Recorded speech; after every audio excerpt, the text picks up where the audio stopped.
Drive nào đây? Kéo ở đây. Rồi. Speaking part 1. Các em này là đến cái speaking top nào rồi nhỉ?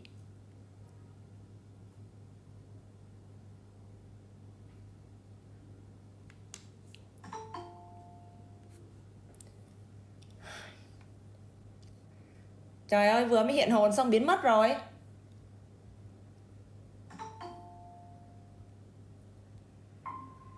Hello, em Quyền là em nào ta? Em chào chị. Hello. Trời ơi, sao tự nhiên lại có cái phiên bản của thằng Khanh ở đây là như thế nào nhỉ? Hello everybody. Rồi nào. Wowza, chúng ta sẽ đến với... Chị sẽ xóa cái này đi. Tức á.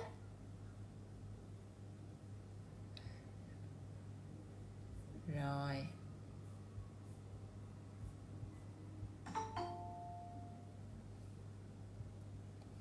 Hello. Hello Tâm. Are we still in speaking part 1?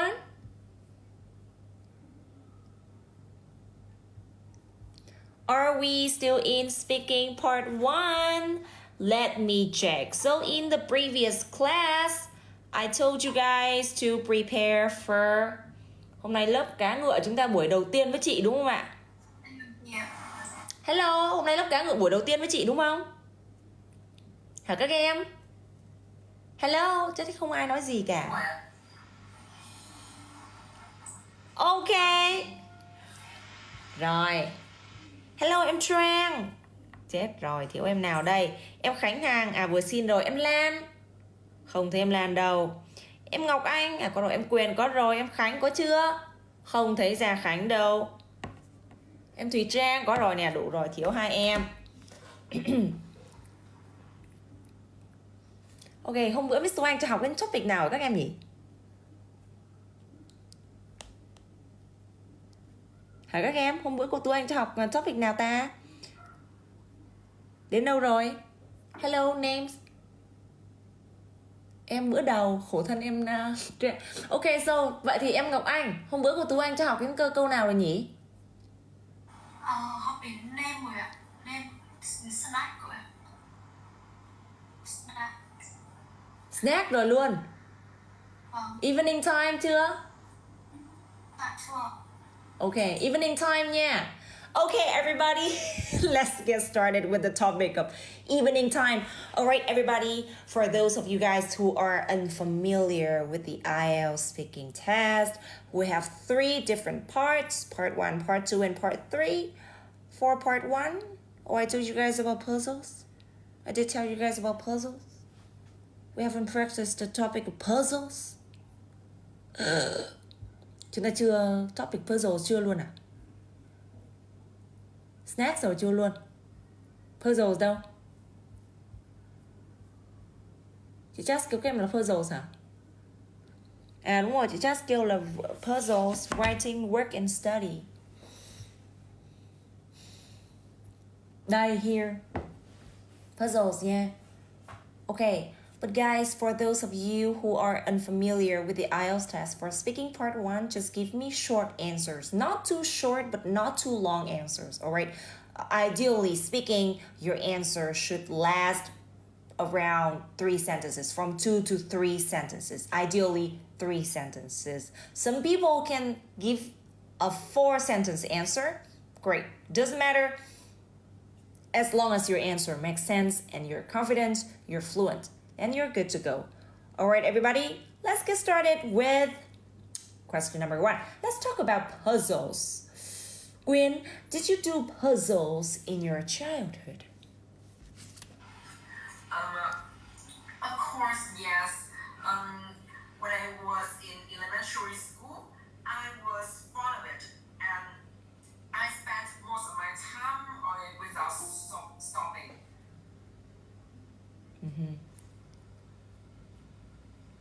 Without stopping. Ok, more nha, câu trả lời dài hơn cho xíu cho chị, hơi ngắn rồi đó. Đây. At that time, doing puzzles was a great way for me to while away the hours. Right. To while away. By the way, the hours. While away the hours. So like the hours. While away time thôi em ạ. While away time. Tức là sao? Giết thời gian nha. Vâng. Đúng rồi, hoặc là em có thể nói là kill the time. Wow. Và liên tục dành ra hàng giờ để làm gì là spend hours on end. Đấy, spend hours on end doing something. Nhớ là doing something là động từ với thêm ing ấy nha. Rồi thì Dung nói lại chị nghe không? Of course, yes. When especially when I was in elementary school, I really thought of doing puzzle. I spent hours on and doing it without stopping. Good job. Alright, so how about... Trời ơi, chị Lan, em tưởng chị chưa vô lớp. Chết. Hello, Miss Lan. Trời ơi, Miss Lan là cái nick tên tâm. So, Miss Lan, what do you say to this? Chị Lan. Truy. Loa, chị Lan có nghe đi em không ạ? Chết rồi, không thể bật mic rồi, chết rồi. Học online kỳ quá mọi người. Loa, chị Lan ạ. Loa, em gọi hồn chị Lan giữa đêm phi ạ. Thôi chết rồi. Loa chắc bị lag wifi rồi. Loa. Không thấy tiếng. Anyway, em Ngọc Anh. Did you do puzzles? À, được rồi. Alright, I can hear you very clearly now. What do you say?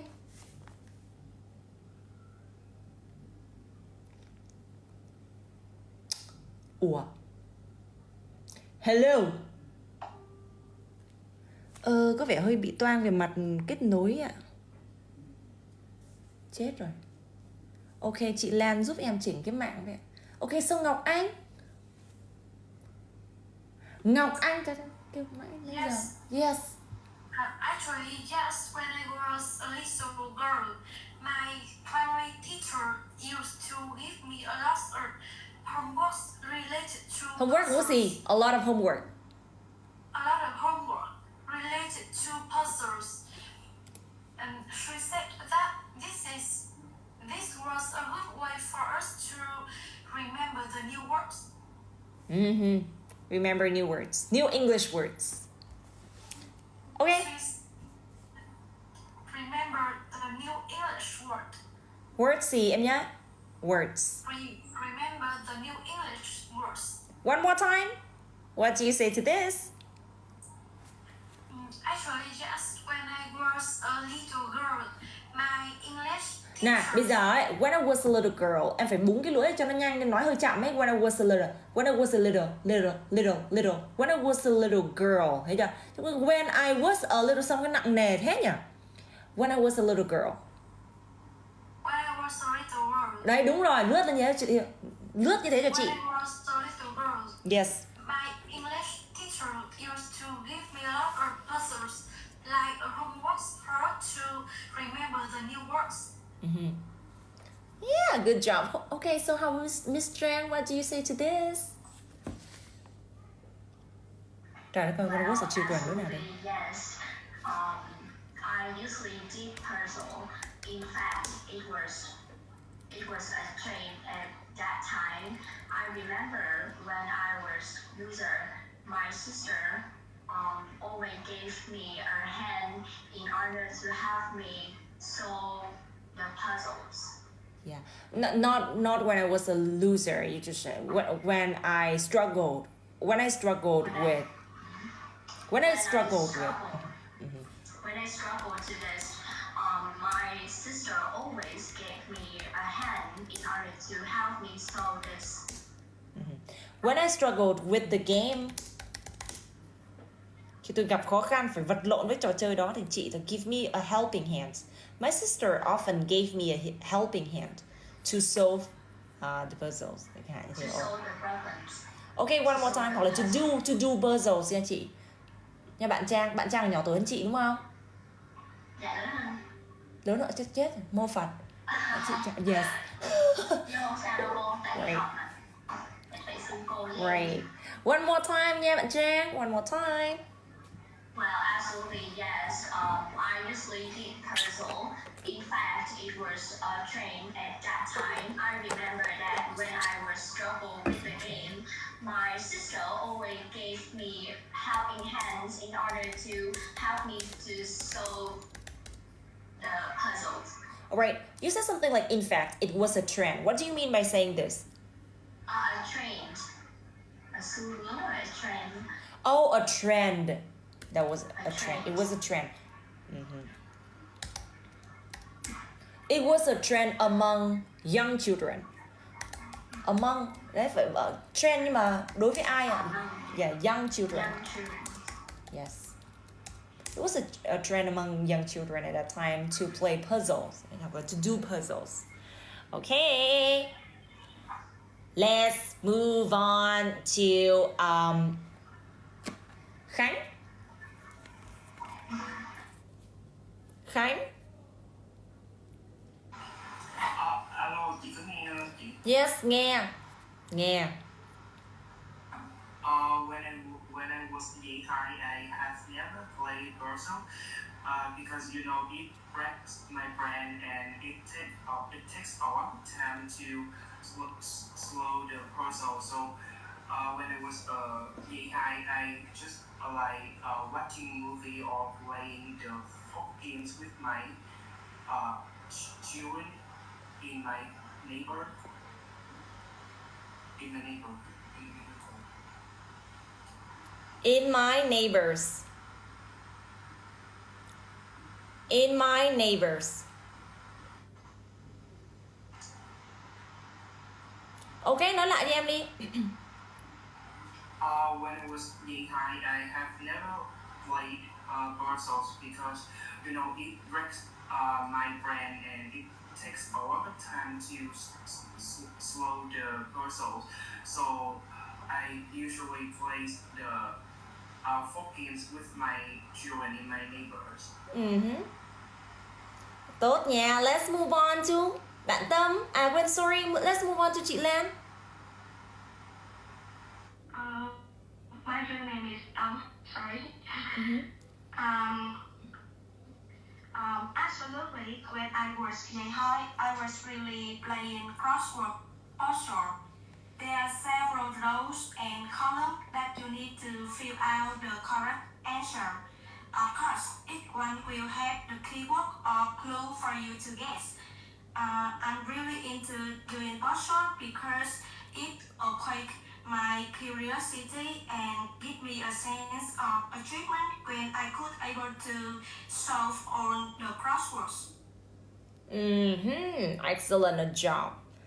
Excellent of a job. And let's move on to question number 2. Everybody, try to speed up a little bit because we don't have time to sort of burn in speaking part 1. So try to go a little bit faster. Where is the question? Oh my gosh. Okay. When do you do puzzles? During a trip or when you feel bored? Quyên. Quyên.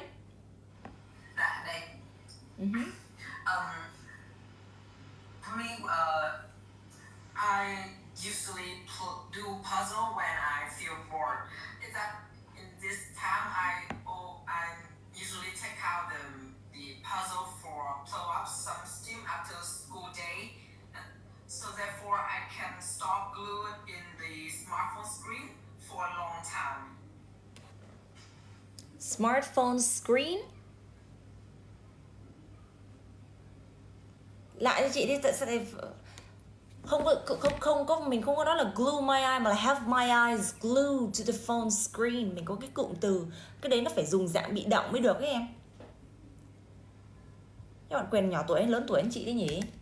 Em nhỏ hơn em. Ok. 27 à? 17 ạ. 17. Ok, have my eyes glued to the phone screen em nhé. Phone screen. Cái này dùng bị động được thôi. Lại chị nhá. Dán vào màn hình.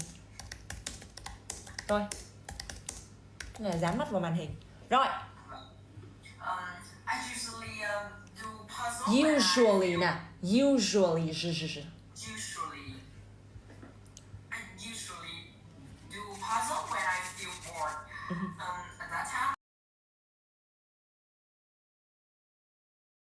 I take out the puzzle for blow up some steam after a busy school day.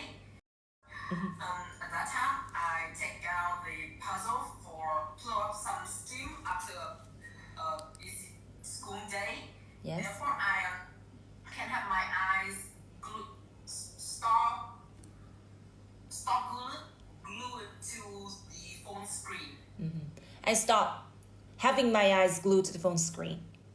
That's the time when I stop having my eyes glued to the phone screen. That's the time when I làm sao? That's the time when I stop having my eyes glued to the phone screen. Được chưa? Chưa? Rồi đó. Do puzzle when I feel bored. At that time, I take out the puzzle for blow up some steam after school day. Therefore, I stop having glued in the smartphone screen for a long time. That's the time I stop having my eyes glued. I stop having my eyes glued to the phone screen. Được chưa? Nói lại, that's the time when I stop having glued in the having my eyes glued. Glued to the phone screen. Okay, good job. How about Ngọc Anh? Mỗi bạn câu nha. So Ngọc Anh, do you like doing word puzzles or number puzzles? Ooh, interesting. To be honest, I like to do word puzzle. I think this is a like to do word puzzle. I think this is a good way for me to remember the new English word. Whenever I feel bored,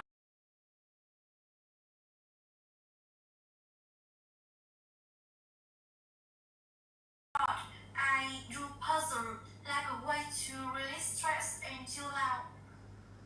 To relieve stress. To release stress and chill out. Right. Relieve không release được.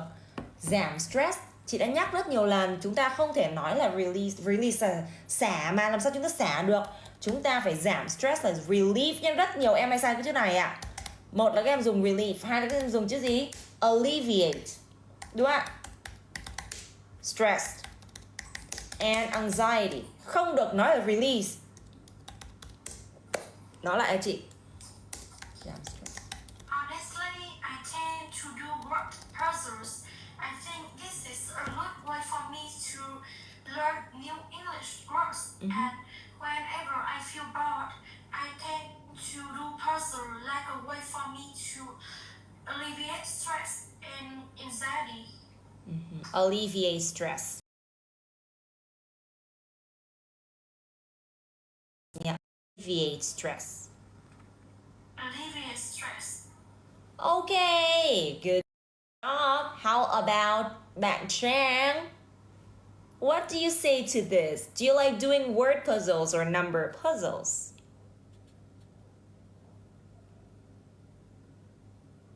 Ủa bạn Trang ơi?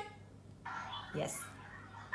Well, for me, I prefer doing word puzzles because it's a great way for me to expand my vocabulary list, and I can memorize the things I learned. In fact,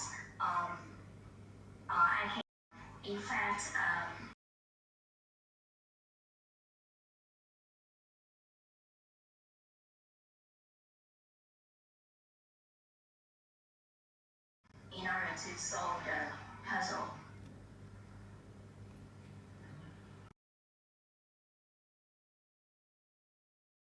Sẽ chọn một cho cái này. Prefer doing word puzzles. Phải giải thích tại sao nhỉ? Ủa em nói rồi nè. No, nghe nó chưa make sense. Ok. Yeah. Yes, bạn phải nói. Ví dụ, thế nào là chị? Yes. Well, I would prefer doing number puzzles because of the fact that I am good at math and numbers. By doing number puzzles is a great way for me to expand my number skills, and I believe that is a great ways to improve my memory. Alright, mình cũng nói là expand my number skills mà mình sẽ nói là improve my mathematical skills, improve hoặc là enhance my mathematical skills, tăng cái khả năng toán học của mình lên. Đấy, mình sẽ nói enhance my mathematical skills. Lại cho cô Jess nha. Lại đi em. Well, I would prefer doing number puzzle because of the fact that now I'm good at math and numbers. By doing number puzzle, it's not only help me to enhance my mathematics skills, but it also improve my memory. It also improve my memories. Okay, good job. Improve my memory. Đúng không? Hoặc là chúng ta có thể nói là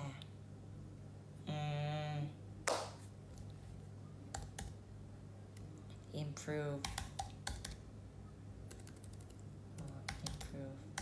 my memory. Một là chúng ta có thể nói improve my memory hoặc là number capacity, tức là tối ưu hóa được cái bộ nhớ của mình. Optimize,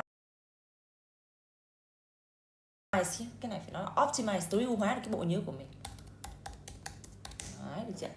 Rồi, so bạn Tâm, what do you say? What do you say to this? Do you like doing word puzzles or number puzzles?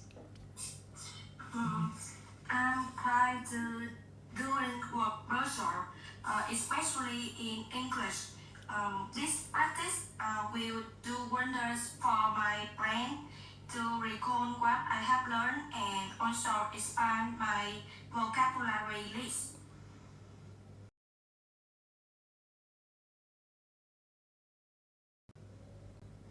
To expand, không có expand my vocabulary list mà là to improve my lexical resource, tăng cường cái vốn từ vựng của mình thôi em. Enrich my lexical resource.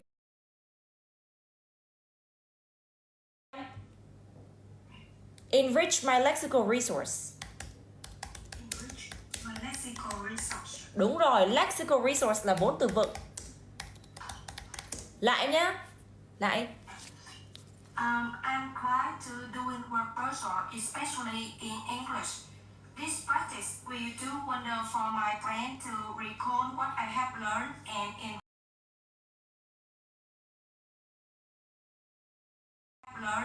enrich my lexical resource. Great. Được rồi, ổn. Bạn Khánh.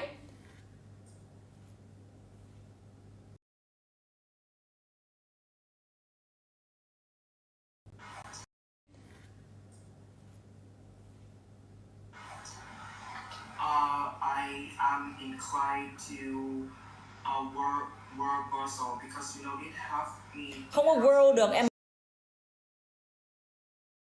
Mời word nha, word puzzles.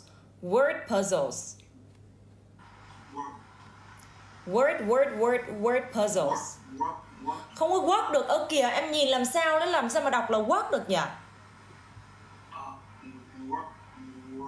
Hay cái thằng Khánh này. Word. Giờ sai chữ này, ký đầu online giờ nó học bao nhiêu lớp phải sai chữ này. Word. Lại. Word. I'm inclined to word.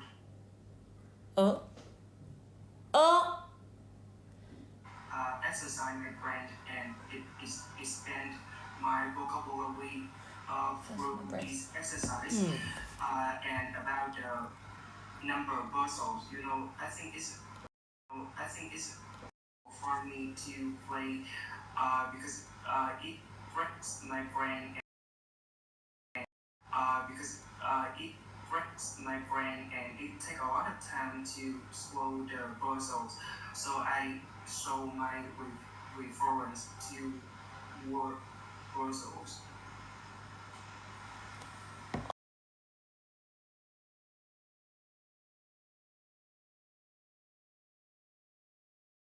Ok, mình không có mental muscles nhá.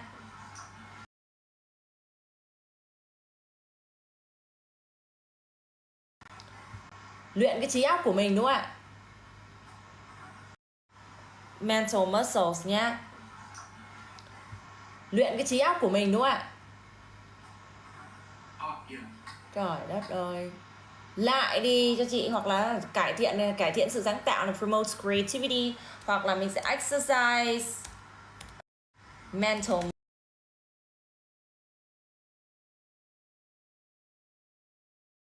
muscle.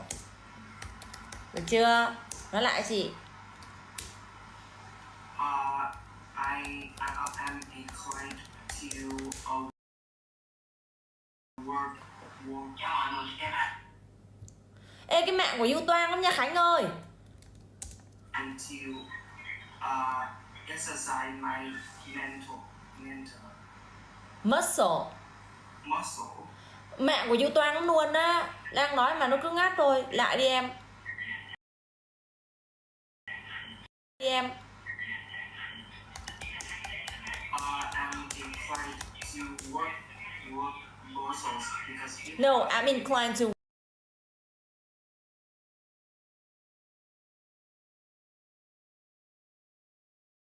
word puzzles.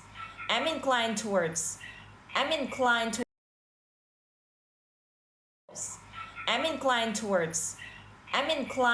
hoặc là to incline towards tốt hơn. I'm inclined towards word puzzles.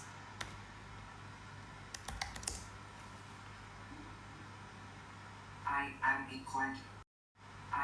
inclined to work puzzle. Sao cứ work hoài? Cái từ này em không phân biệt được cái từ word với cả cái từ work hả?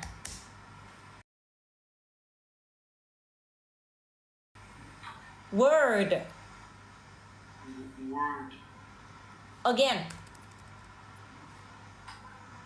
I'm inclined to work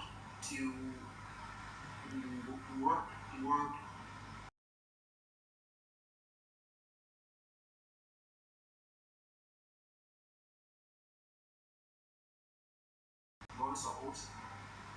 Vẫn chưa đó nha, về nhà xem lại cái cách phát âm. Trả lời lại ok em. Sao? Đang chờ đó, cả lớp đang chờ You đó. I'm inclined to work puzzles. Không có to, em nhìn xem to ở đâu ạ? To ở đâu? Nào. Okay. I'm inclined to work puzzles because it helps me to Exercise âm cuối quên hết rồi. Đấy, lâu không nói cứng hết cả họng luôn. Exercise.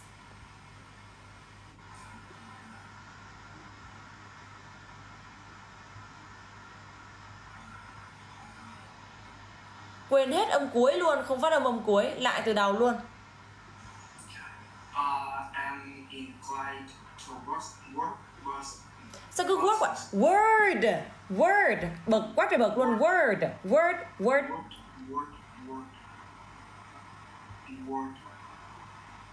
I'm inclined towards word puzzles. Thằng nó phát âm cái chữ này sai hoài. Chị ký đầu online giờ đó. Trời, chị dỗi cái mỏ vô liền bây giờ đó. Bực quá trời bực à. Nhanh lên. Again. I'm inclined to work puzzles. Được. Because it helps me to exercise my mental muscle. Muscle. Yes. Muscle and it expand my. Lại toàn cái mạng của em ra Khánh nữa. About the number of muscles, it breaks my brain and it takes a lot of time to slow the muscles. So I usually show more reference to work muscles.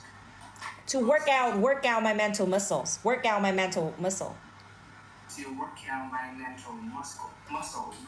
Muscle, đã nhắc muscle rồi. Ra Khánh nhà học bài đấy.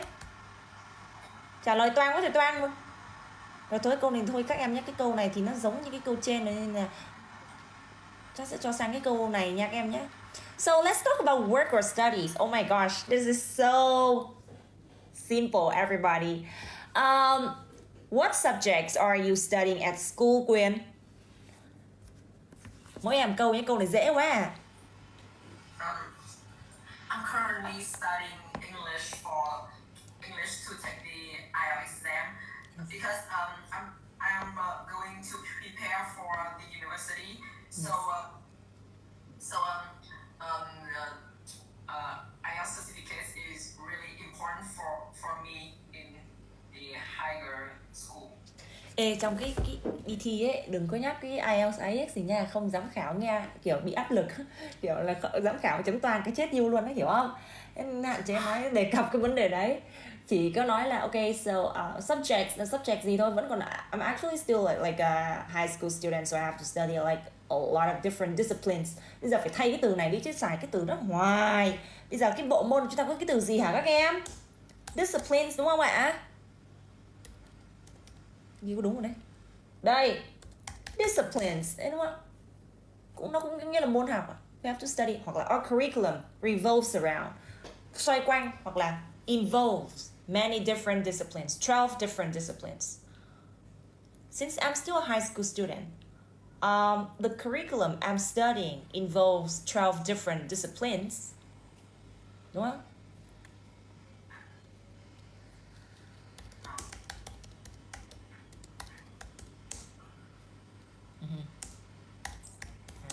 Studying involves 12 different disciplines.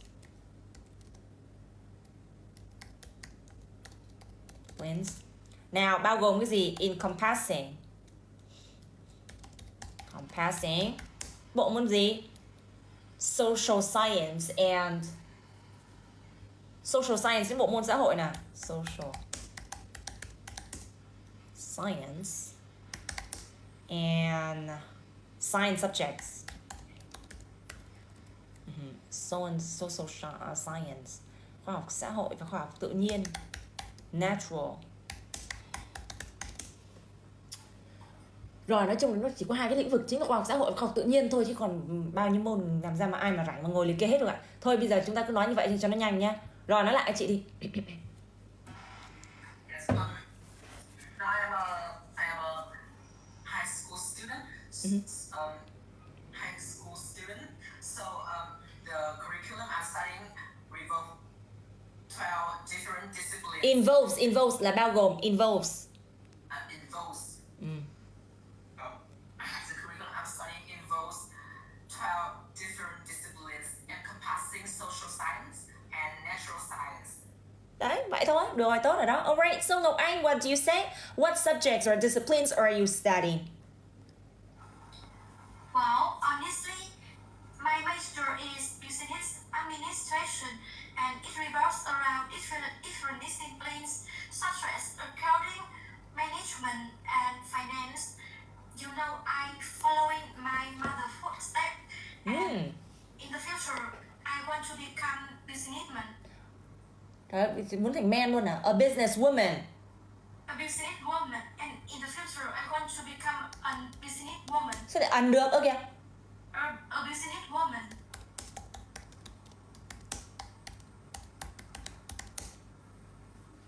Đau bụng ngang à? Trời ơi, chết rồi. Rồi nói lại chị nhá. Trình bày sao cái tao đau bụng luôn. One more time. Well, honestly, my major is business administration. And Sao cái business này nghe nó kinh dị thế hả em? Sao business? Business.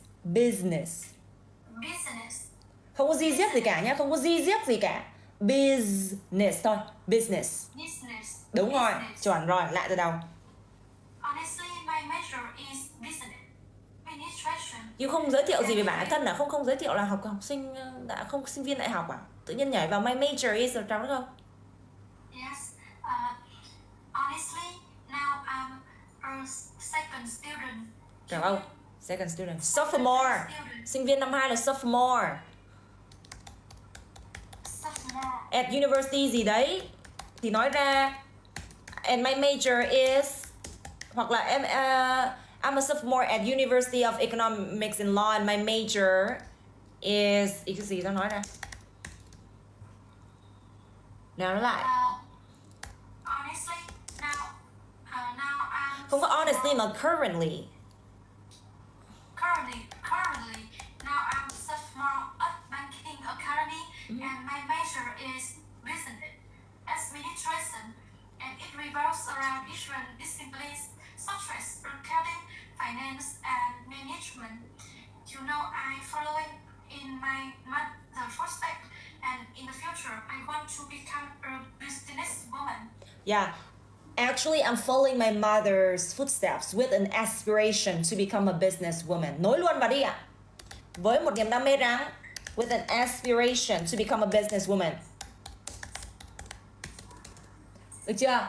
Rồi cái thứ hai ấy, phát âm cái từ kia kinh quá. Cái từ gì đấy? Business administration. Nó trời ơi, hú họa luôn à. Administration. Administration. Administration.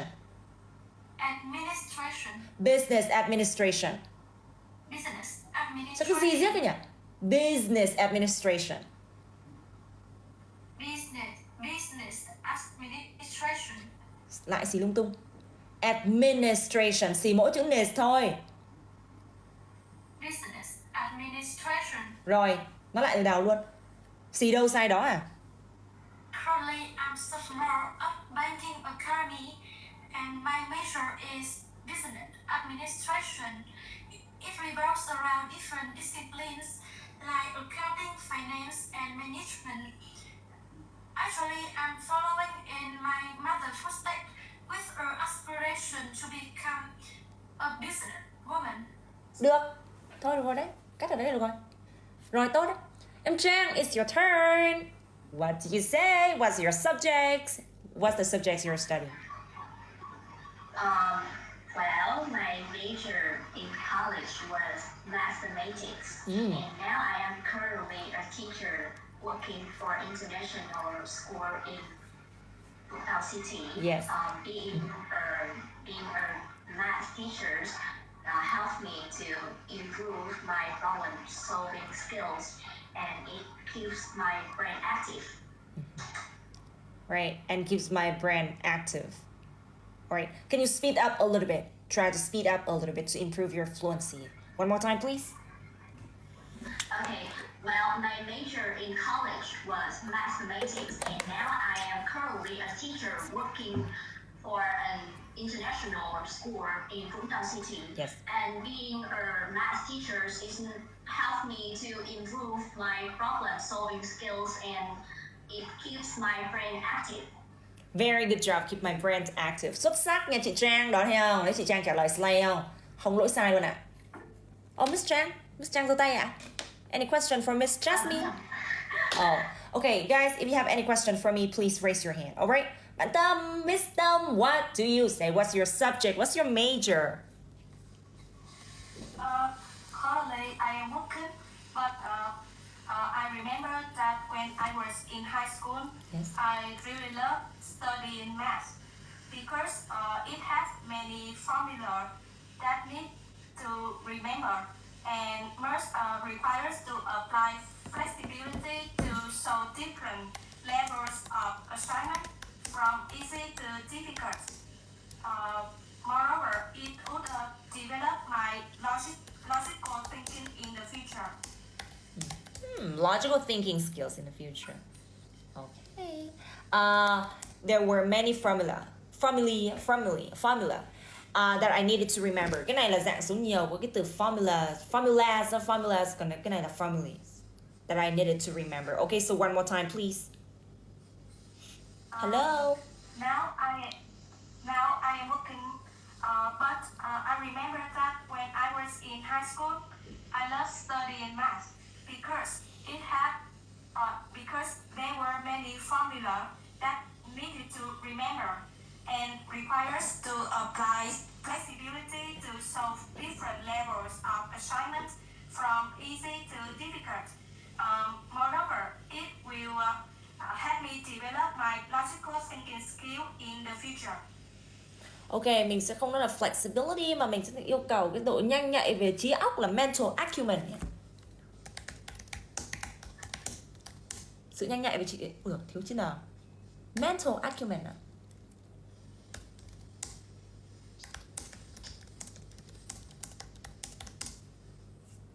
Right. Okay. So how about Khánh? What do you say? Do you like your subject at school? Do you like the subjects you're studying at school, Khánh? Do you like your subject? Yeah, do you like the subject you're studying at school? Actually, I don't like my subject at school because when I'm currently studying grade 10, right? And my mother, I was forced to choose the so. Ủa? Khánh ơi, cái wifi của em. Your Wi-Fi is having a big problem. Oh my gosh. Again, please. Yes, very clearly. Again, please. Actually, I don't really into my subject. Oh, I'm not really. Chứ sao I don't? I'm not really. I'm not really into my subject because I really like the natural science, but my mother forced. Lại bị mạng rồi. I don't really like my. I don't really like what? I don't really like my subjects. Không, I don't really like the subjects I'm studying at school because they're very theory based. Bởi vì chúng rất là sao? Nó có nhiều lý thuyết thay vì thực hành, đúng không ạ? Những cái bài học mà nó có nhiều lý thuyết thì các em sẽ nói cái bài học đó là theory based. Okay, I'm not sure whether or not I like the subjects I'm studying at school because the way the teachers impart knowledge, cái cách mà thầy cô giáo truyền đạt kiến thức, the way the teachers impart knowledge is kind of caged and rigid in a way that discourages me from developing a passion for any particular subject. So yeah, I don't think I like any subject at school, apart from the time when I can engage in recreational activities. Yeah, chẳng hạn như thế đúng không ạ? Vậy thì nói lại đi. Khánh nói lại đi. Bây giờ kêu là không cứ thích môn nào thì nói thẳng luôn đi, tôi chả thích cái môn nào bởi vì cái cách mà thầy cô impart knowledge rất là bị chán ấy. Xong rồi chẳng nhớ cái gì trong đầu cả, đúng không ạ? Goes in one ear và out the other, đúng không ạ? Đấy, đây là nước đổ đầu vịt, là goes in one ear. In one ear. Chui cái xô tai này thì lọt tai khác. And out the other. Được chưa? Hoặc là em có thể là go over my head. Over my head. Most of the time, what a teacher say at school just goes over my head and I can't remember anything. Hoặc là my brain can't retain anything special. Cái đầu óc của tôi nó không có lưu trữ được cái gì gọi là mới lạ đặc biệt cả. Can't retain much of what teachers say at school. Đầu óc tôi không có lưu trữ được nhiều lắm những điều gì thầy cô giáo giảng ở trường. Được chưa? Nên là cũng chẳng thích cái bộ môn nào rồi. Ok, nói lại chị đi em. Dạ, Khánh có nghe thấy cái gì không? Yes, nói lại chị em.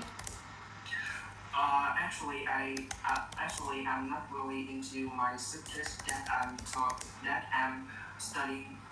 Không có my subject. Đúng. I'm actually not into the subjects I'm studying at school.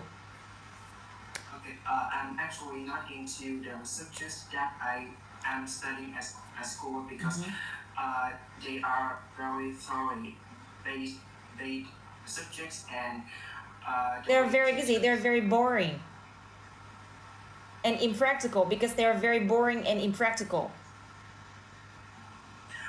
Because they are thoroughly based. Sao lại theory là cái gì không hiểu? Theory based. Trời ơi, nói cái gì đâu, không có nói lại.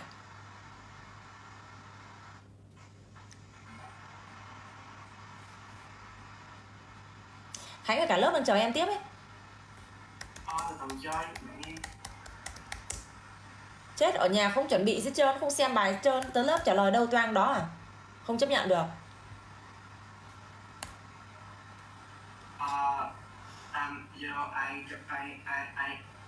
I am not really into the subjects that I'm studying at school because thorough based because they are thorough based and in practical subjects. Sao lại thorough là sao? Cái từ này là theory mà, sao thorough được chị nhắc mấy lần rồi Khánh ơi. Theory based and in practical subjects and the way teachers impact knowledge to us. Impart. Hello, lại không nghe được rồi.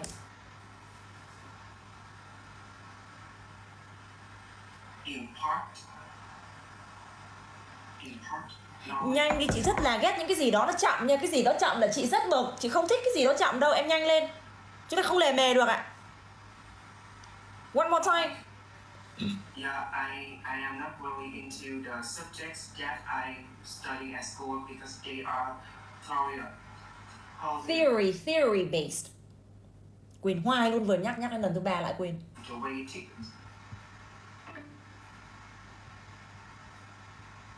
theory based and in practical subjects and the way teachers impact knowledge to us is kind of boring. Like it goes over my head and my brain cannot retain much of what the teachers say at school. Yeah, so yeah, I don't like any particular subject. So yeah, I don't like any particular subject. So yeah, I don't like any particular subjects. Yeah. Vậy chứ phải nhanh chứ nhỉ. Rồi, okay, so let's go back to bạn Quyền. Rồi câu khác nha. Okay, so do you prefer to study in the mornings or in the afternoons? I said that I prefer in the morning to in the afternoon. Yes.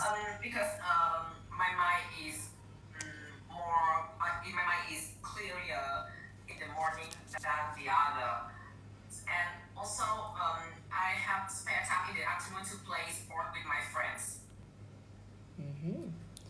Play sports with my friends.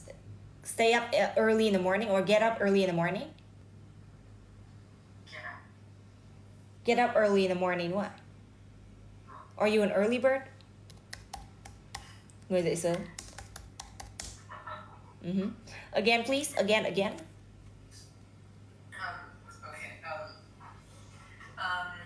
I prefer to study in the morning because I early bird. Because I'm an early bird. Because I am an early bird, and in the morning my mind is clearer, so I can deal with a lot of assignments. Okay, so here em sẽ nói một câu thành ngữ này nghe sẽ rất hay nhé. Mỗi khi nói vấn đề dậy sớm, bởi vì tôi là người luôn dậy sớm. Khi đi thi IELTS rồi phải thảo mai một tí em ạ. Tươi cười thảo mai. Tôi là người hay dậy sớm á, và tôi rất là thích dậy sớm bởi vì người dậy sớm thì thường có cơ hội.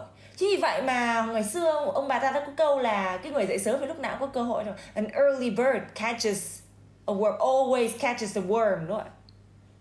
Cái câu ngạn ngữ của nó, con chim nào mà dậy sớm thì lúc nào cũng bắt con sâu á. The early bird catches the worm. And I feel like when I get up early, I have more time to spend for myself and relax. Chẳng hạn thì I have more time to spend for myself and meditate. Chẳng hạn có nhiều thời gian hơn để thiền, chẳng hạn, nói giả đồ, tĩnh tâm đồ, hiểu không? Đó. Rồi, one more time. Well, I far study in the morning because I am an early bird, and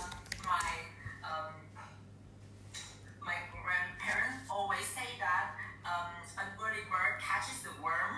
So get up early, I can spend more time for myself and maybe meditate. Meditate too, để làm gì ạ? To weed out all of the toxicity. Weed out là đẩy lùi tới những cái toxic, những cái negativity đi, đúng không ạ? All of the toxicity and negativity in my mind.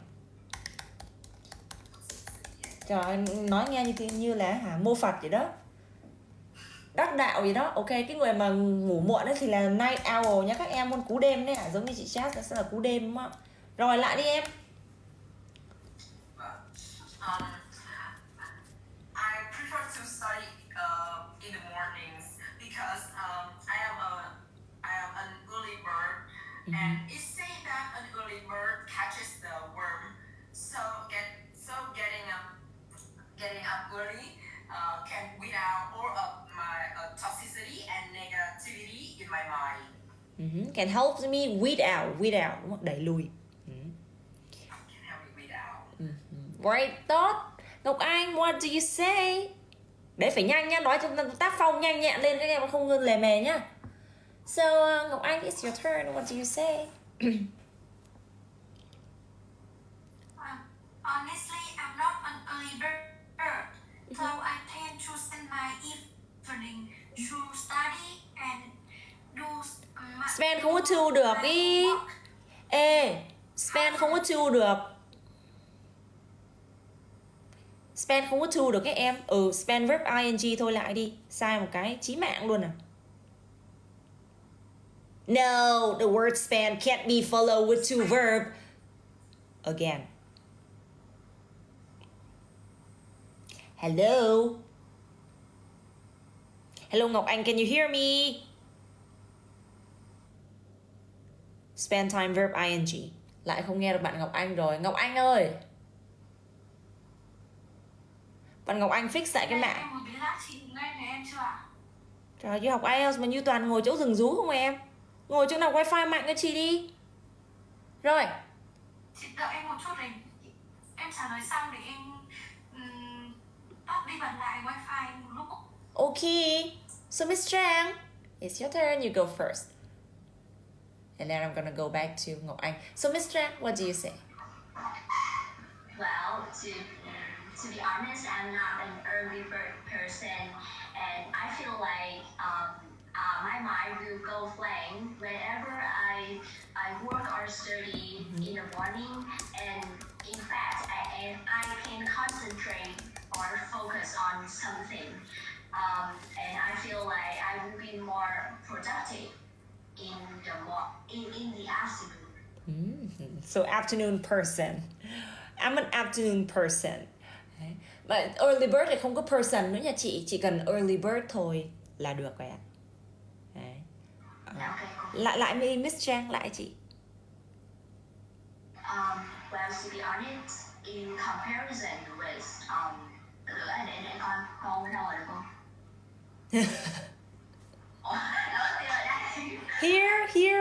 Here.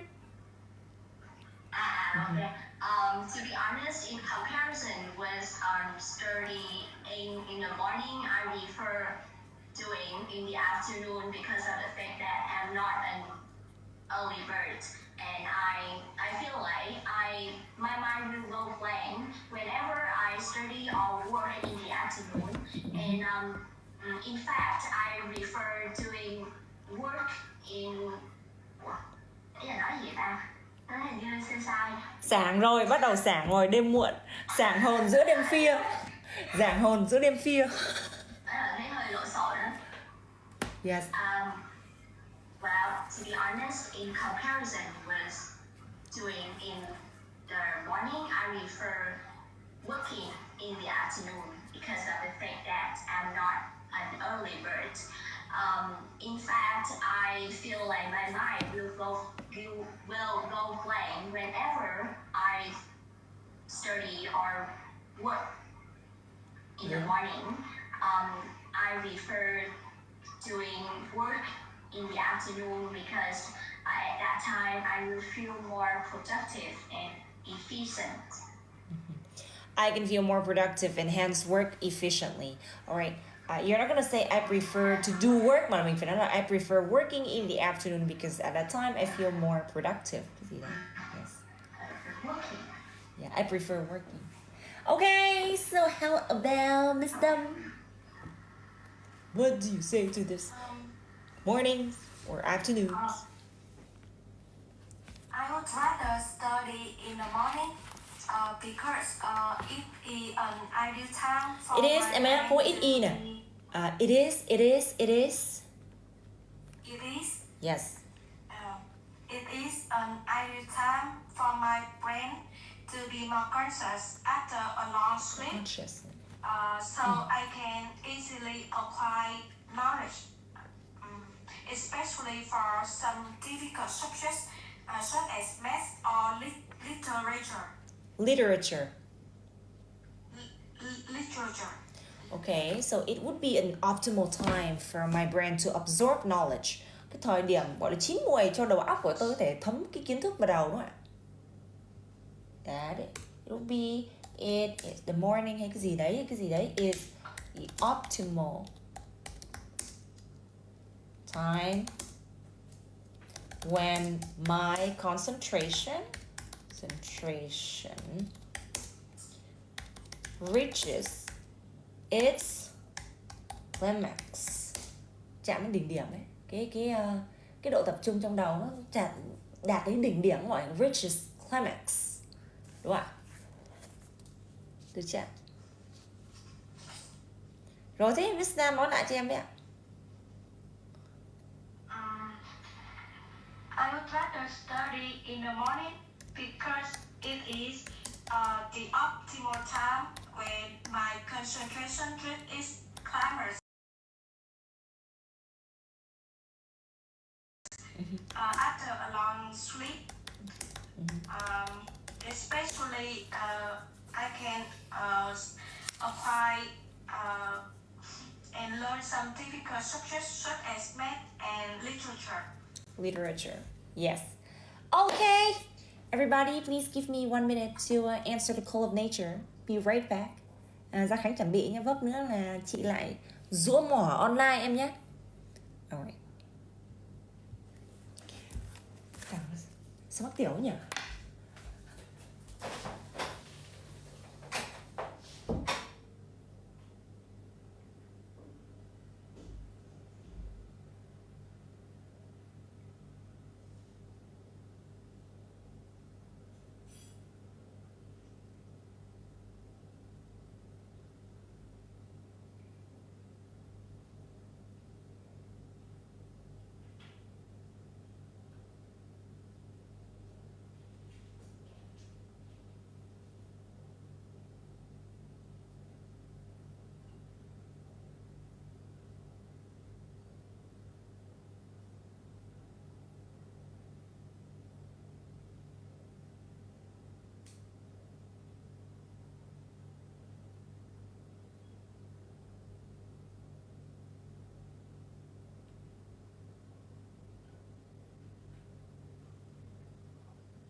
Miss Jasmine is back. Ngọc Anh, it's your turn now. What do you say? Are you a morning or an afternoon person? Honestly, I prefer learning in the afternoons or evenings. Actually, I'm not an early bird. To you know, I tend to stay up late to finish my homework, and then Homework sao lại xì được em? Homework mà sao cứ xì hoài, đâu không? Homework có đếm được đâu mà xì. Honestly, I tend to stay up late to finish my homework, and then I cannot wake up early. Actually, I'm a midnight owl, and Oil dầu à? Owl. Actually, I'm a midnight owl. Sao lại midnight làm gì thế? Cái I'm a night owl thôi. I'm a night owl. Honestly, I'm a night owl, and I tend to study in evenings or afternoons compared to in the mornings. I like to burn the midnight oil to study. As a result, I often stay up late and go to school late, which affects my professionalism. But what can I do? Được chưa? Được chưa? Yes. Trời ơi, sao cái cuộc gọi sắp kết thúc? Má ơi, xui. Để chat gửi cái đường link khác nha. Xong xíu Ngọc Anh nói lại nha. Vấp rồi đó. Trời ơi, chưa ăn tối, má ơi. Dậy từ 5:30 chiều. Em đã ở đây từ 5:30 chiều. Giờ 10:30, má ơi, thảm họa luôn. Dậy lòi le luôn.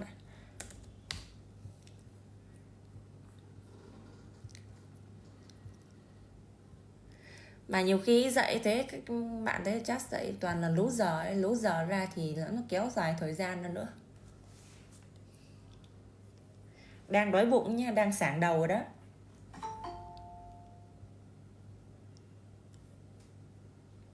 Trời ơi, sao nó chia màn hình cái gì vậy? Oh my gosh, I feel like there's a problem with screen sharing.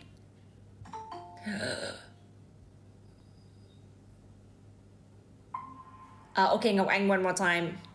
Do you prefer to study in the mornings or in the afternoons? Honestly, I prefer learning in the afternoon or the evening. Actually, I'm not an early bird. I cannot wake up early. You know, I tend to spend my evening or afternoon or study. I usually burn the midnight oil for finishing all the homework. Oil. And then I tend to go to school late. Yes. Burn. Oil nha, oil. Burn the midnight oil. Oil ấy, ồ đâu? Burn the midnight oil. Được. Thức trắng đêm học bài. Nếu không ngủ cả đêm thì các em sẽ nói là do not, hoặc là thường người ta sẽ dùng cái từ quá khứ như didn't sleep a wink. Không có nháy mắt luôn, không có chợp mắt. Wink, không chợp mắt. Rồi em Khánh. Rất nhiều thành ngữ nha, chị cho các em rất nhiều thành ngữ luôn.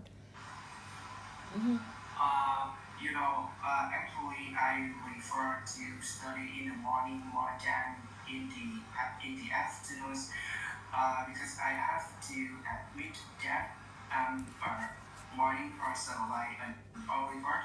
So when I study in the mornings, it helps me to boost my concentration, and I think it is the optimal time when my brain can observe new knowledge more unusual. In the afternoon, what about in the afternoon? In the afternoons, I usually feel sleepy, like I'm extremely sluggish, so it will not be more productive than in the mornings. Right, okay, very good job. Absorb không? Observe nha, absorb. Absorb. Đúng rồi, Gia Khánh phải nói cái tốc độ này nha. Muốn thi là phải nói tốc độ này, chứ còn nói chậm như rùa là chết nha. Nói chậm như rùa là nó ao chuồng gà rồi đó. Chúng ta không thi thố được cái gì các em nhé. Chúng ta không thể nào rạn được. Chúng ta phải nhanh tốc độ lên nha. Part 1. Rồi, next. Ok, bạn Suzy là bạn nào nhỉ? Chị Lan phải không ạ? Không, lộn rồi. Chị Suzy là chị... Quên, chết rồi. Miss Trang, trời ơi, Miss Trang sao dùng nhiều nick thế hả Miss Trang? Em rối loạn, bấn loạn online rồi đấy. Chết. Quên nổi. Alright. Okay, so no, I'm not gonna ask you this question. Why did you choose to do the type of work that you're doing now, Miss Trang?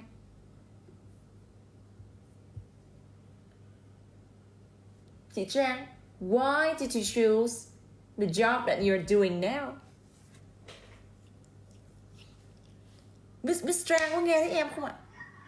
Yes. Well, as I mentioned before, I am good at math and numbers, and when being a teacher, it will help me to enhance my mathematics skills. That's all. Mình phải chế cái câu chuyện In này. fact, Yes. I can earn a lot of money by teaching. In fact, I can earn decent money thanks to this job. So honestly speaking, I have no complaint. Plus, I love children. You know, children are very creative and they tend to think outside the box. And I think I can learn a lot from them, not just teaching them, you know. Đấy, chẳng hạn thế đúng không ạ? Tôi yêu trẻ con các kiểu, phải thảo mai các kiểu lên ạ.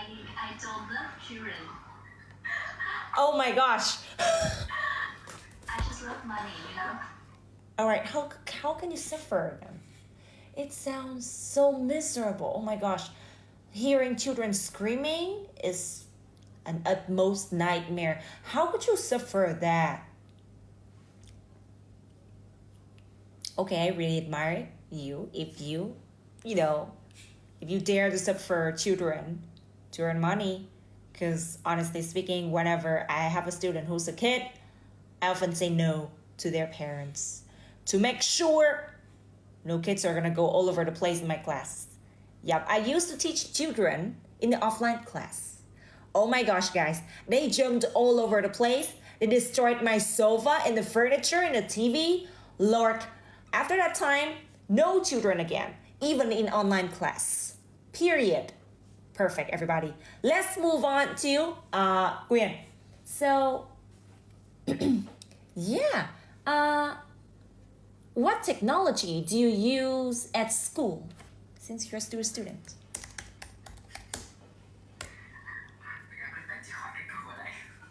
À không, chị thích hỏi như cái câu nào chị hỏi à? Trời ơi, vô duyên thì hỏi, bắt giám khảo hỏi câu yêu thích là sao? Nhiều cái câu về type work ấy, không biết sao. Tự nhiên bắt giám khảo hỏi câu nào đâu, như hỏi câu này hả? Em tự hỏi câu đấy thật, em cũng đang đánh giá. Technology. Vâng, ok. Rồi. Okay. I usually Use không see. Use. Yes. I usually use digital book to read and do assignment in large size PDF documents. In addition, laptop also a great devices that I use to learning online courses. Ê sao you rặn ghê vậy? Phải giả đò là mình nói lưu loát chứ nhỉ? Part 1, part 2, trời ơi chết rồi, nói lại.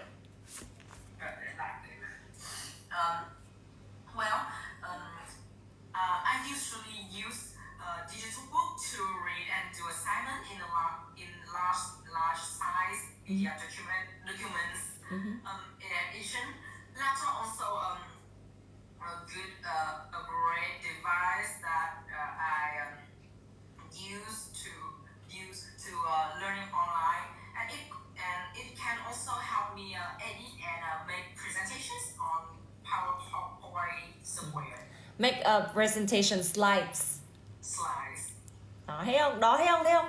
Tốt rồi đó. Nếu phải thảo mai cái kiểu đồ đấy chứ đừng có mà 2-3 câu rồi rặn nha, phải giả đò. Ví dụ mình nói mà không lưu loát, ít nhất phải giả đò được part 1, part 2 cho chị nha các em nhé. Được chưa? Yes, thì mới được 6.5. Đấy là mục tiêu là 6.5 đúng không ạ? Cứ phải như vậy đã. Rồi cái logic biết đâu được, có rất nhiều người nha, mới học B2 tôi đi thi được 7 chấm speaking cơ. Yes.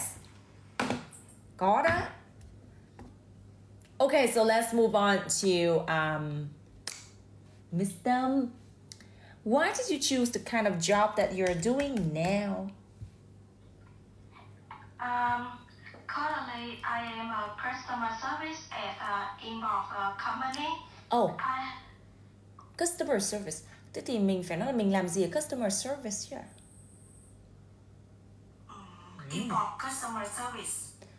Import customer service. Nhưng mà mình làm chức vụ gì ở đấy? Mình phải nói là I'm a staff at, hoặc là I'm a manager. Đấy, hoặc là I'm cái gì đấy. Yes.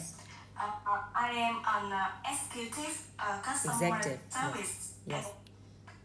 at the import company, and I pursue this job because it's quite interesting for me to explore many opportunities to develop. Moreover, it is quite suitable for my personality because I can bring the value to the customers. Trời ơi, chị Tâm là sếp luôn hả? No. Người bình thường thôi, ý là executive. Executive là nằm trong bộ phận sếp mà. Không, là một người bình thường thôi thì là cái gì? Staff ạ? Staff là nhân viên, staff đó. Đúng rồi, staff bình thường thôi. Vâng, staff. Trời ơi. Anyway, staff nha chị. Staff. Great. Trời ơi, tưởng là sếp thì nhắn tin cho xin làm một chân hốt rác ở đấy. Kiếm thêm cơm trong thời buổi khủng hoảng kinh tế. But anyway, thời chưa tới ạ. Next. Let's move on to Khánh. It's your turn. Ủa Khánh rồi đúng không ạ? Em chưa kìa. Thôi hỏi như cô khác đi. Who helps you the most in your study? A person that usually give a hand when I'm in trouble or when I'm in difficult is my close friend. Her name is Kim Young. Oh. 6 months ago. Girlfriend. Or a friend who is girl. Oh, close friend. Okay. 6 months ago, I suffered from a serious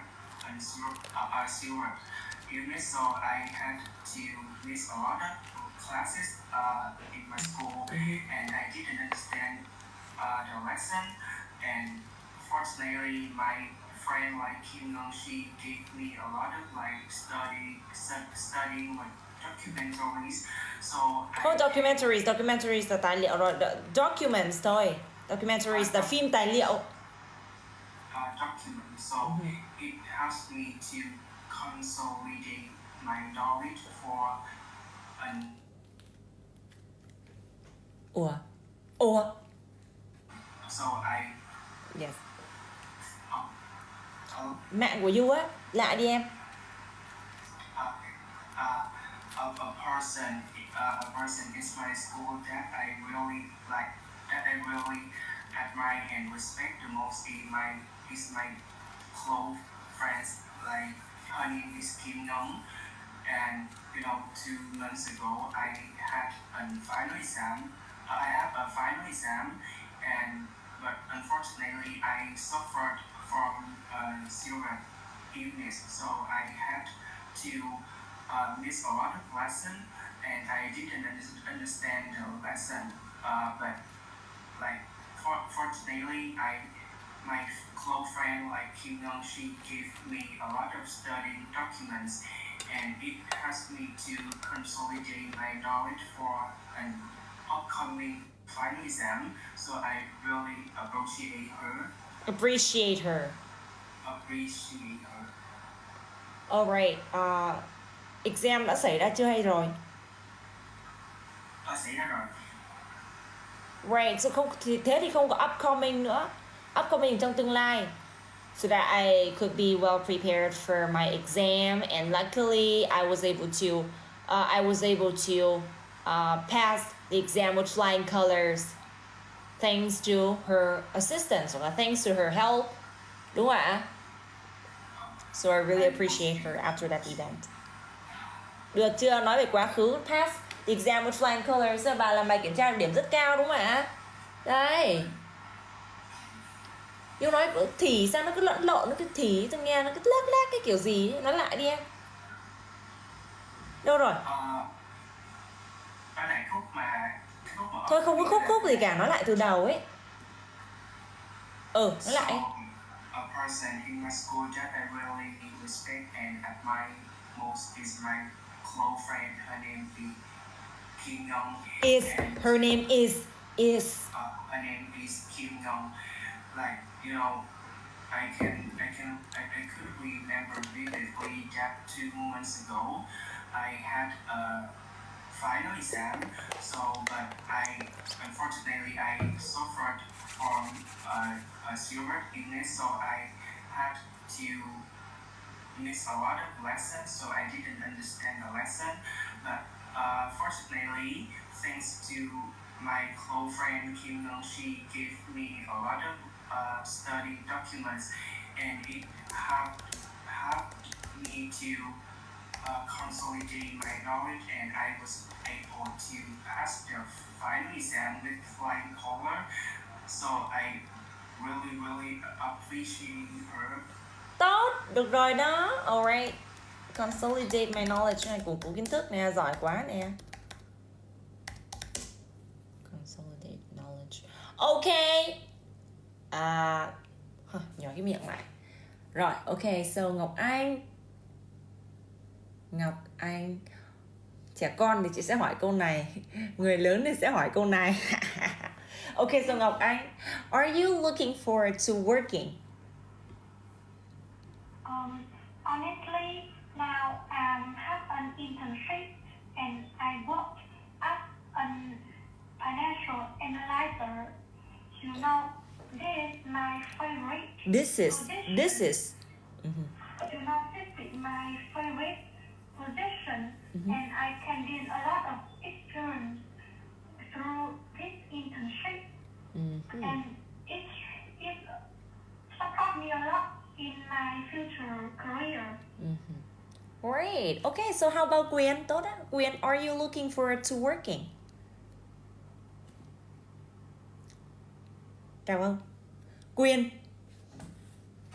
Em Quyên, chào không? Yes.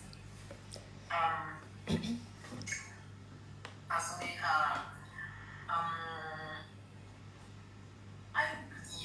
yes. Right. Đang hơi chán. Đang hơi chán với bạn này. Yes, because when I'm going to work, I can have a chance to meet. Ôi giời ơi, sao I'm going to work thì you phải nói là đây là nó hỏi về tương lai chứ. Yes, you know, I'm super excited.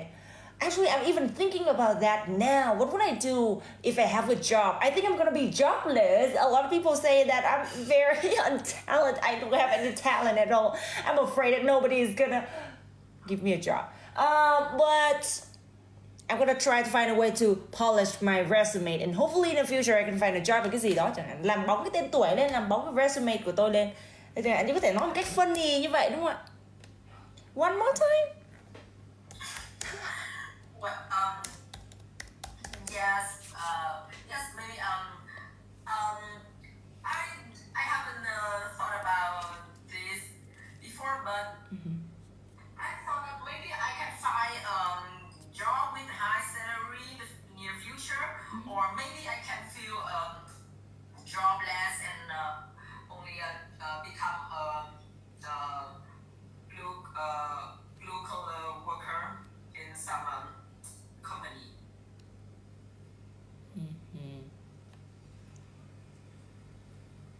Ok, thì mình có thể nói là nói thật là Du có thích muốn đi làm không? Có muốn đi làm không? Chưa học xong nhưng mà ý là có mong muốn đi làm không?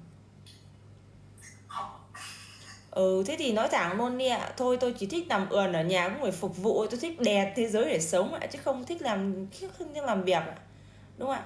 Với cả nhà nó cũng là có điều kiện nên là cũng nghĩ là không cần phải đi làm đâu ạ, cũng có ăn rồi. Đấy, thế cũng có thể nói như vậy đúng không ạ? Và đấy, thích làm study là giống kiểu nằm ườn xác ở nhà all the time đấy em ạ. I'm a lazy bum. Lazy bum ý là ăn không ngồi rồi, cũng chỉ thích laze around thôi, không có thích làm. Laze around. Đấy, alright, được chưa? Thì cũng nói thật thôi, bây giờ lười không thích làm thì nói thật luôn. Tôi biết là cái thế giới này không phải là một cái nhà máy sản xuất ước mơ và chúng không thể làm mà lúc nào tiền nó cũng đổ vào mồm được, đúng không ạ? I know that the world, đúng không? The world is not a wish granting factory. Wish granting factory. And you can't just sit there doing nothing.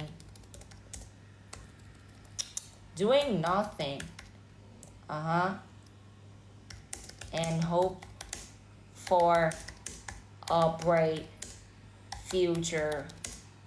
And hope for the bright future with affluence. Sống mà ước muốn một cái cuộc sống dư dả, đúng không? A future with affluence, đúng không ạ? So a lot of people tell me that I'm a lazy bum and I like doing so. I love lazing around, and I don't, honestly speaking, I don't really look forward to working. Không có mong đợi, không có kỳ vọng là phải đi làm, đúng không ạ? Rồi, được chưa? Nói lại chị đi. Nói thẳng luôn đi, không thích thì nói là không thích thôi. Yes. Yes.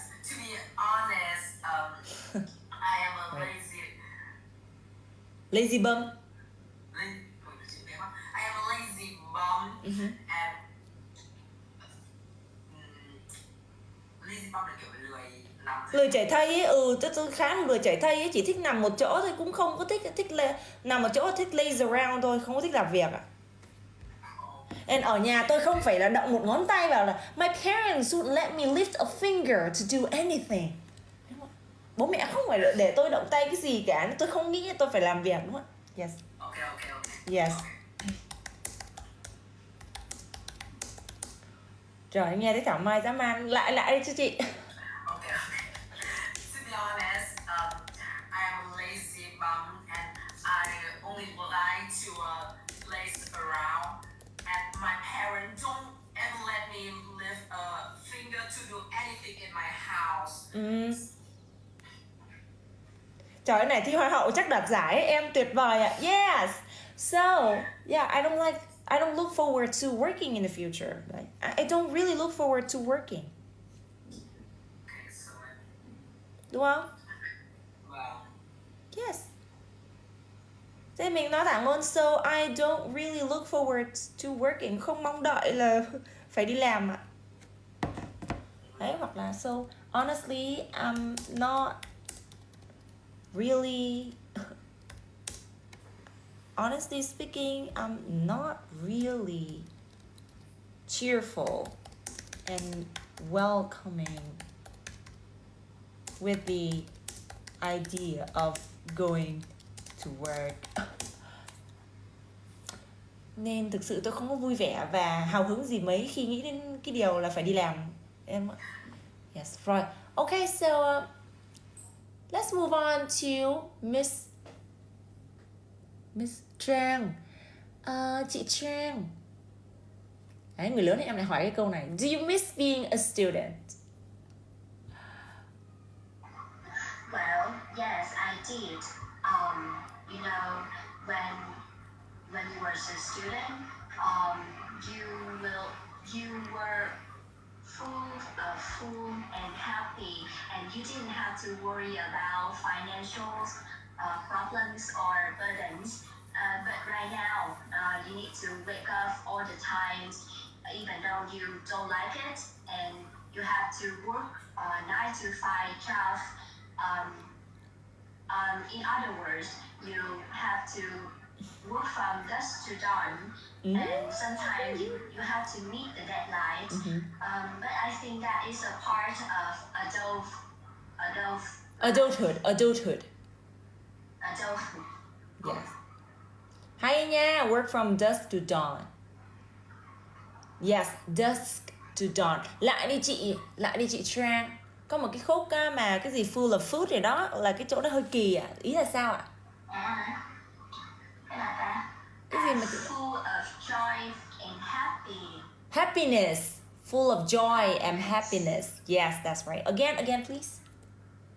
Well, I did miss being a student. To be honest, when I was a student, I was full of joy and happiness, and I didn't have to worry about financial problems. Mm-hmm. But right now, in recent years, I have to wake up every day.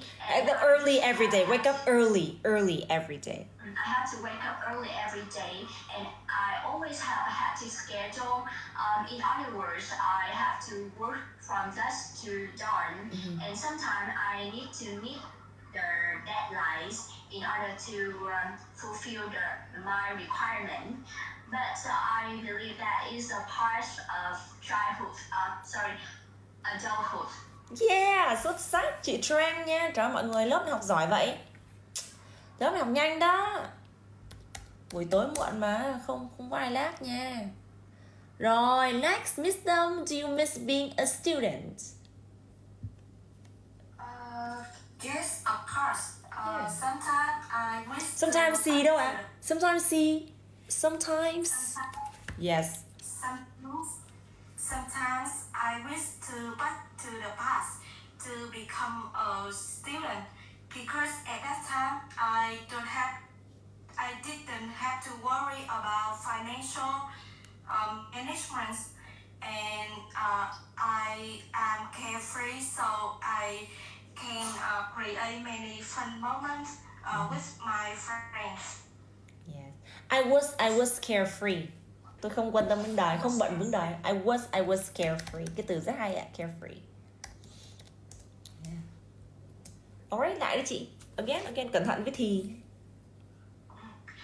Sometimes I wish to back to the past. Oh, I wish to travel back in time. I wish to travel back in time. Sometimes I wish to travel back in time to become a student, because at that time I didn't worry about financial management. Moreover, Financial burdens, gánh nặng tài chính, financial burdens. Moreover, I was carefree, so I can create a lot of fun moments with my friends. Amazing. Okay. Well. Cái câu này boring quá. Thôi, chắc sẽ hỏi cái câu này nó không trùng đó mọi người nhé. Thôi đấy là xong cái topic này rồi đó. Rồi, next. Writing. Hey, I like this topic. Okay, writing. Let's talk about writing. Ngọc Anh, do you often write with your hand? To be honest. Lại on it rồi, lại on it. Giời ơi. To be honest. Okay, xì đâu? To be honest. Nhắc mệt mỏi luôn á. I tend to write on my technological devices like mobile phones or laptops instead of write on the paper. You know, I think it is more convenient and effective to write on technological devices. I can write more faster. Faster lại còn more. Trời ơi, đã faster lại còn more. I can write faster. Yes. Compared to in the convenient way, conventional way, like in the paper. Right. Like on paper, write on paper. Write on a piece of paper. It is more convenient compared to write on a piece of paper. Right. Okay, so how about Gia Khánh? Do you often write with your hands?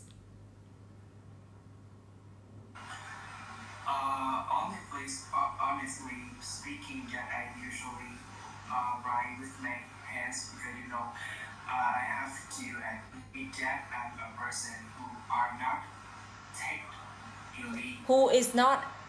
I'm a person who is not. Yeah, one more time, like.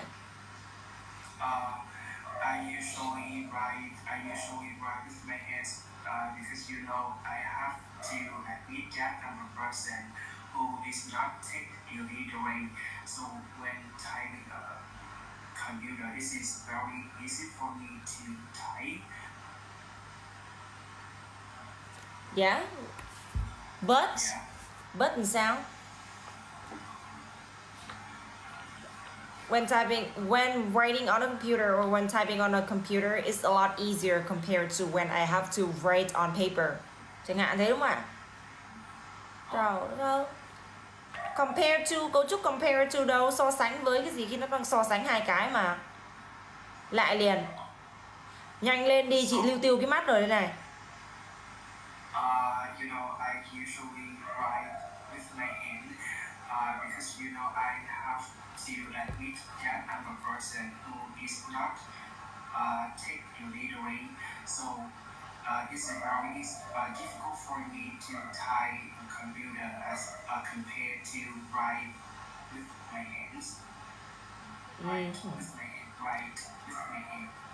Okay, good job. Okay, so how about Miss Tâm? How about you? Do you like to write with your hand or do you still write with your hand?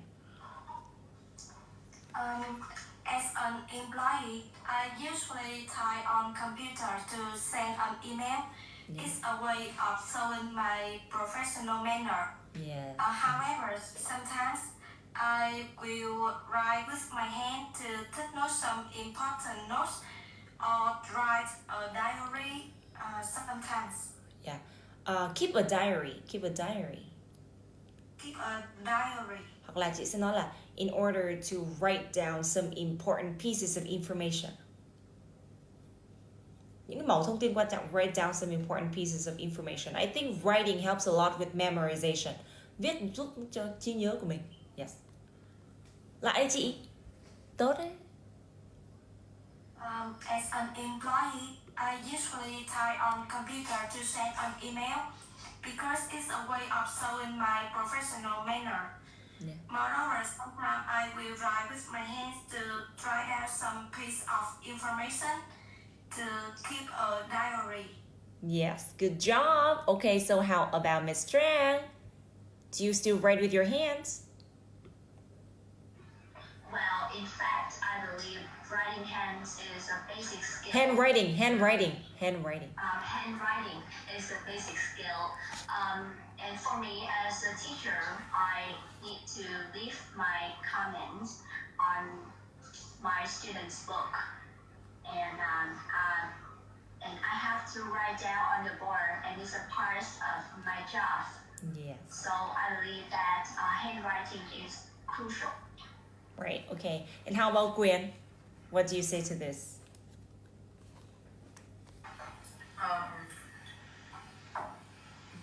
Yes, I usually write with my hands because it helped me process on my knowledge in school and also help me improve my penmanship every day when learning for writing skill.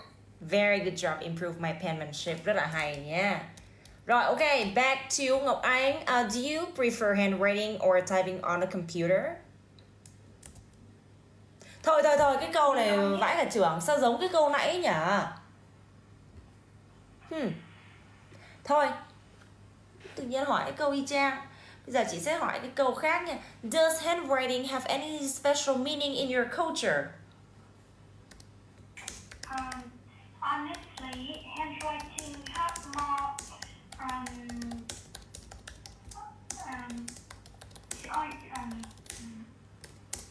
Gì? Nói gì? Honestly, handwriting has more special meaning compared to writing on computer. If you give your handwriting for the people that you appreciate or you love, you can better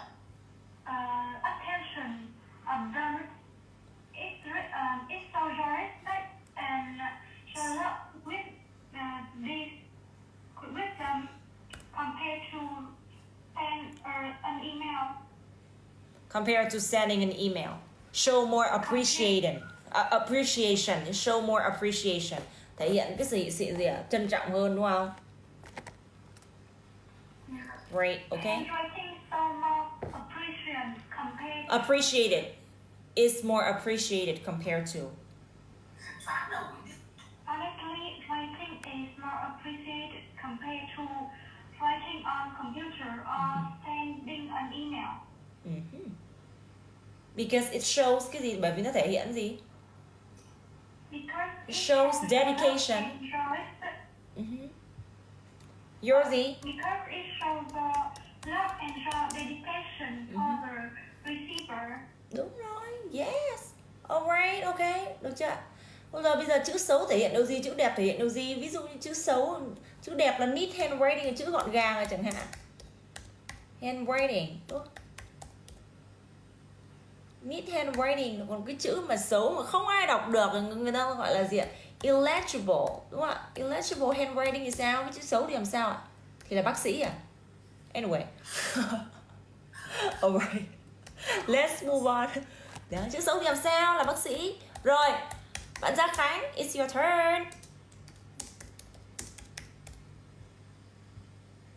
Khánh có nghe cái gì hôm nay gọi cái tên mà cứ thấy im ấy nhỉ?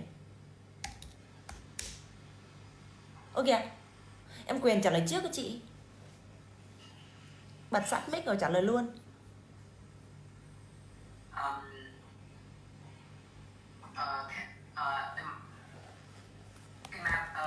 From my perspective, handwriting in a culture of Vietnamese have According to Vietnamese culture.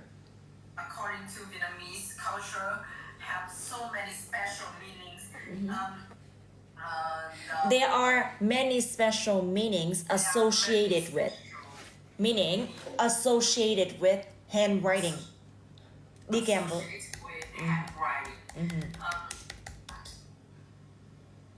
For example cái gì? Meaning gì? It's your signature. Your signature can be dedicate your characteristic and maybe your appearance. Chứ sao appearance được? Ví dụ cái người nào mà viết neat handwriting thì represents cái gì ạ? Neat handwriting often represents, đúng rồi, good virtues, phẩm chất tốt, hoặc là a paragon of virtues. Cái điển hình của, yeah, a paragon of virtues là một cái con người điển hình mẫu mực của đạo đức ấy. Chữ đẹp là đạo đức đúng không? Trời ơi, chưa thấy ai chữ đẹp mà sống well. Ủa vậy là bác sĩ là người xấu đúng không các em? Hai. Ok, vậy là nó represent là thể hiện đúng không các em? Hoặc là các em là symbolize. Đấy, thì các em biết ít từ quá nó nói ra nó cứ như nào. Hoặc là signify đúng không ạ? Signify là thể hiện điều gì? Tượng trưng cho điều gì đúng không ạ? Hoặc là is telling, hoặc là tell sign of là một biểu trưng của cái gì? Or tell sign of. Được chưa ạ? Rồi, chữ đẹp thể hiện điều gì, chữ xấu thể hiện điều gì? Đấy, actually according to Vietnamese culture, there are many special meanings associated with handwriting.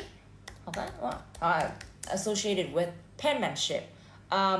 For example, neat handwriting often represents a paragon of virtues. A person with amazing and readable handwriting is perceived as a very virtuous person with so many amazing personality traits such as generosity, honesty, and compassion, and altruism. In contrast, those with ugly handwriting or unreadable, like illegible handwriting, are often perceived or are often considered as, carefree people who who often show indifferent attitudes towards life, right? But of course, I mean, that's just a myth. The myth tức là cái điều người ta tin thôi, chưa chứng minh được mà. That's just a myth.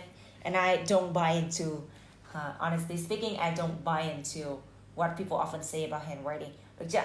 Lại đi. Okay. Um, honestly speaking, according to the Vietnamese culture, there are many special meanings associated with handwriting. For example, a person have a neat handwriting represent that he is generosity or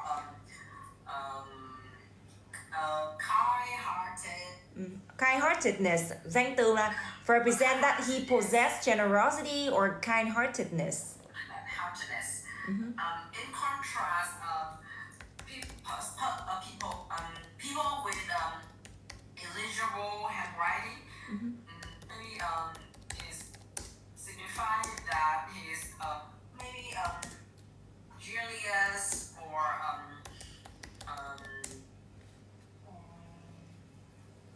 careless. Careless, đúng không? Bất cẩn. People often associate this person with negative personality traits, những cái phẩm chất rất là tiêu cực, giống như kiểu là carelessness nè, bất cẩn nè, có gì là dishonesty, nó hay xạo luôn, không liêm chính đúng không?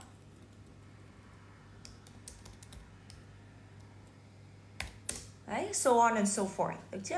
Vân vân và mây mây. Liệt kê 2 cái được rồi.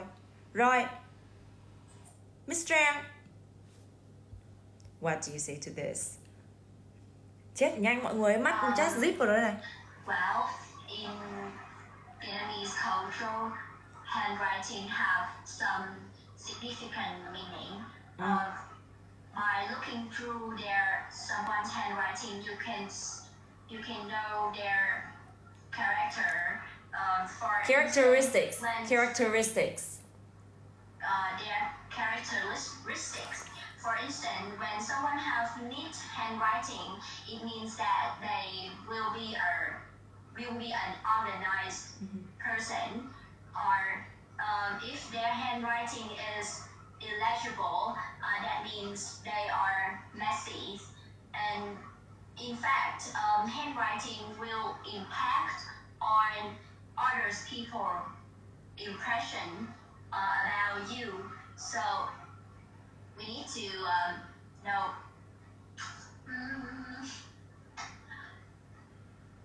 We need to take care of your handwriting. Right, so you better take care of your handwriting or practice. Okay, then refine your handwriting. We need to practice more. Yes, to refine. Rèn rũa đấy, to refine your handwriting. Okay. Rồi, Khánh trả lời chưa? Alo, chị Nghiêm nói, chị Nghiêm. Rồi.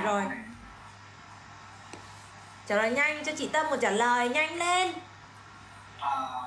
In my culture, especially the Vietnamese culture, you know, people usually add a little people. Ôi giời, mạng mẽo chán. And I don't. Okay, keep going. And there are many special meanings associated with handwriting. And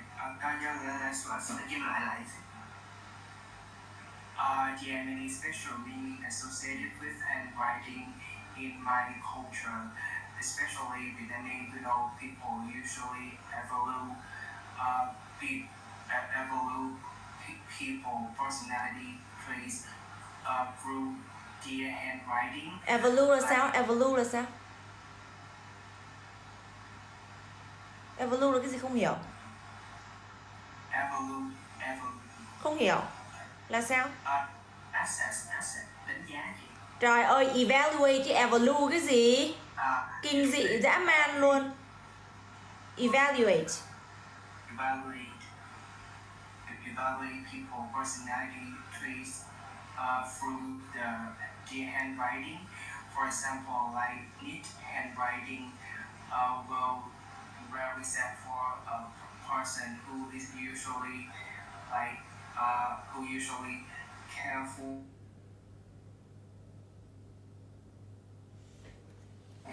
Khánh ơi, mạng của em nó bị ngắt đó, cái mạng của em nó bị ngắt, chị không nghe cái câu trả lời như nào, cái phần cuối á, nó cứ giật qua giật lại vậy, bực ghê á. Lần sau đi học của mình sao mình ngồi cái chỗ nào chứ bây giờ nghe khúc cuối là cứ phải trình bày đi lại vậy không được. Alright everybody, it's 11 giờ đêm rồi đó. Okay, that's it for the class today. I hope you guys have an amazing day, and now I gotta sleep because I'm super sleepy and it's kind of late, so make sure that you are well prepared for the next class. Okay, for the next class we're gonna study the topic of, chuẩn bị nha, chị just ghi là chuẩn bị với Miss Hiền luôn đấy nhé mọi người nhé. Next class này, next class chúng ta học topic part 1 old buildings. Chúng ta tiếp tục cái topic handwriting nhá, handwriting phần còn lại. Handwriting, old buildings và sitting down. Sitting down. Alright. Okay, everybody, that's it for the class today. I hope you have an amazing day. Any question for Miss Jasmine? Các bạn có thấy tốc độ nhanh quá hay chậm quá gì không ạ? Thôi nhá, Ngọc Anh và Khánh thì chị khỏi hỏi. Chị hỏi 3 bạn mới thôi ạ. Yes, các bạn có thấy là cái gì nhanh quá hay là chậm quá hay là như thế nào không ạ? Hả bạn Quyên? Hơi nhanh. Right, chậm lại cho bạn Trang đúng không ạ? Rồi, bạn Quyên thấy sao em? Tôi nghĩ là có thêm nhiều thời gian để nói những cái topic này hơn thì mình chạy hơi nhanh. Cái gì ạ?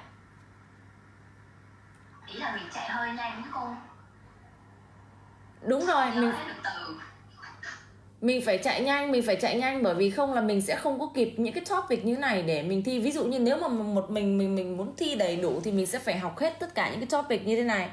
Mà như này thì nếu mà mình nói theo cái tốc độ chậm, mình không học trước ở nhà ấy, mình không có chuẩn bị trước ở nhà ấy. Ví dụ như mọi người hôm nay không chuẩn bị trước ở nhà, như thế học nó đâu có hiệu quả được. Học là nó phải chắc dặn trước ở nhà, mình phải chuẩn bị ở nhà. Nếu bạn nào mà phát biểu hơi nhanh là chứng tỏ ở nhà chưa học, chưa chuẩn bị trước. Thế chúng ta không thể nào mà bước vào lớp với cái trạng thái là chúng ta chưa xem gì bài ở nhà cả mọi người ạ.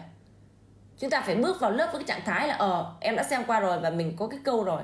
Ví dụ mọi người nói sai cái chắc chỉ có nhiệm vụ sửa cho mọi người thôi. Chứ còn chúng ta vô lớp mà chúng ta không biết cái câu này chúng ta trả lời như thế nào, cũng không biết là nói cái gì, trong khi đó một vài từ đã suggest thì rất là không ổn luôn nha mọi người nha. Và chúng ta sẽ đi với tốc độ con rùa luôn. Đấy, mùi quýt là chúng ta vẫn không có thể nào đi hết cái topic, và nhưng mà chúng ta không đi hết được là chúng ta không thi được luôn. Đấy. Rồi, bạn Quyền, any question for Miss Jasmine? Không, em thấy dễ hiểu. Ok, nhưng mà ở nhà có học không đấy? Có chị. Trời ơi, thảo nào đấy không? Các em phải theo học trước, xem trước ở nhà, như vậy theo nó mới dễ. Chứ không là nếu mà bạn nào mà cũng đấy mấy lớp, ví dụ buổi đầu tiên là chắc sẽ không nói gì chuyện mọi người không học ấy, chứ mấy lớp trước ấy, các bạn hỏi thử bạn Ngọc Anh với cả bạn Khánh ấy, không xem trước bài nhà chắc la sảng hồn, không kể người lớn hay trẻ con, la sảng hồn luôn đấy. Bởi vì là chắc nhắc trước mọi người, vì chúng ta vào lớp chúng ta học là chúng ta xem trước cái chủ đề ở nhà là chủ đề gì, chúng ta nghĩ cái ý tưởng vào lớp. Em không nghĩ ra cái ý tưởng cho cái câu này là thôi chết dở luôn rồi.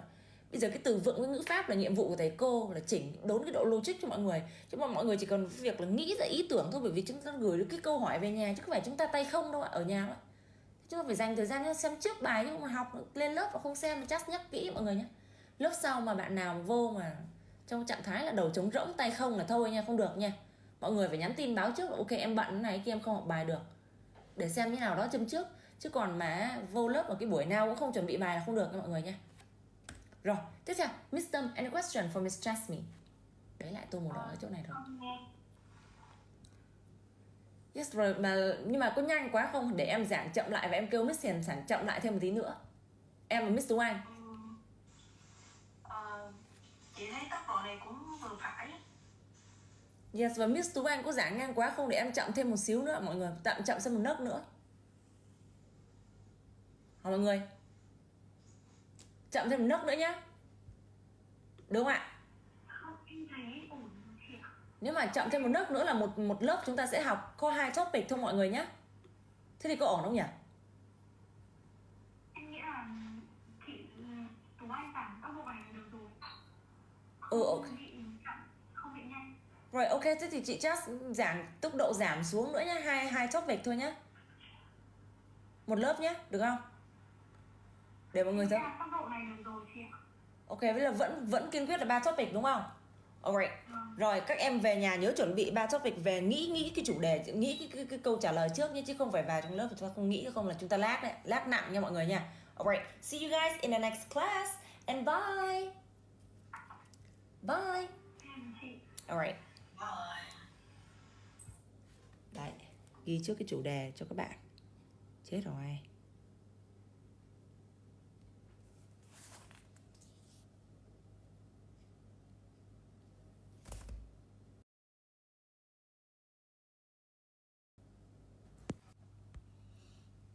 Lớp B2 chị đúng rồi em ạ. Dậy lố giờ. Buồn ngủ quá.